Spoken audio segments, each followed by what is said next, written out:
Sober up. COVID-19 respects no national borders, no social bounds, no political systems, and no cultural values. It hits us just as hard. It levels the world.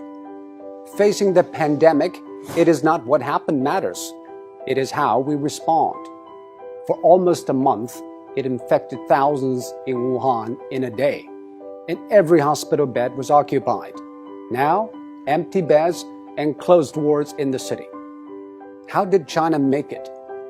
It is nothing new, but it's worthy to know.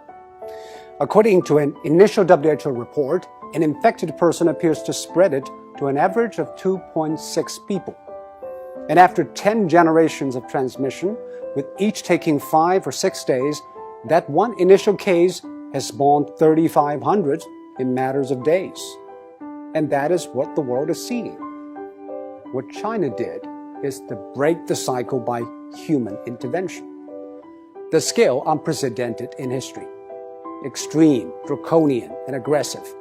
These are the words used to describe China's response. But now, people have come to terms with the new norm, lockdown.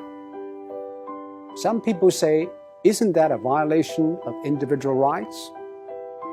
Actually, the balance between individual rights and public safety is always an ever-changing equation. After 9/11, all the airports in the world began to impose draconian safety checks on passengers, and people accepted it because we traded a little of our freedom for the greater good of the public.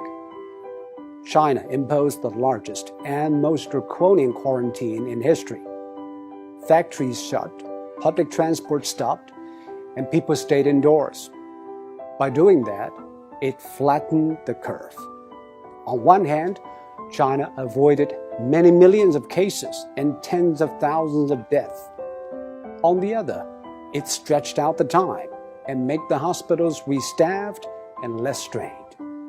This is exactly what Europe and America should know. But public policy needs both ends to agree, the decision makers and the decision takers.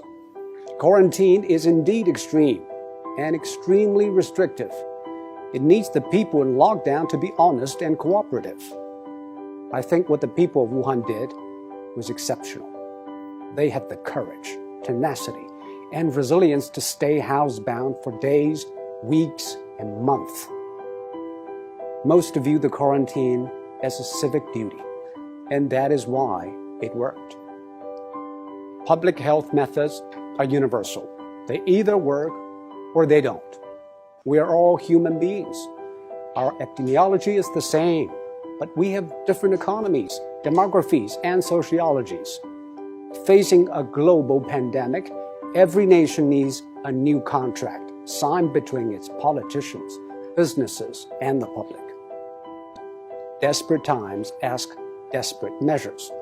This is a desperate time, and we should not put politics ahead of public health, now more than ever. The new coronavirus has been claimed by ideologues. Donald Trump said it justified tighter border control. Bernie Sanders linked it to free healthcare, while in Singapore, every infection case is followed and dealt with. Bit by bit, every country is testing its methods through trial and error. Some paid a high price, and some set a high bar.